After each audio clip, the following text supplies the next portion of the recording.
பழந்தமிழர் நாட்டில் பைந்தமிழ் மொழியில் படிப்பதுதானே முறை. இளந்தனம் உரிமை எய்திட தடுக்கும் இளைஞரின் செவிபட அறையுங்கிறார் தாத்தா பெரும்பாவலர் பெருஞ்சித்திரனார். அந்த வேலையை தான் நம்ம செஞ்சுக்கிட்டு இருக்கோம். இப்ப நம்ம செய்யற வேலை என்ன? இதெல்லாம் நடந்துருமா? சீமான உங்க ஐயாலாம் சேர்ந்து விட்டா அதெல்லாம் நடந்துருமா?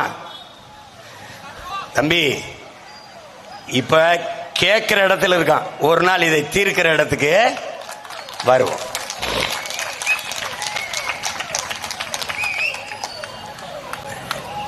நீ ஆழ்ந்து பார்த்தீங்கன்னா நம்ம எவ்வளவு நுட்பமாக உன் முதல்ல பாரு. நம்முடைய பாட்டன் பாரதி வானம் அளந்த அனைத்தும் அளந்த வன்மொழி வாழியவங்கிறான். வானம் அளந்த அனைத்தும் அளந்த மொழி, வானம் அளந்த அனைத்தையும் அளந்த மொழிடா தமிழ்ங்கிறான்.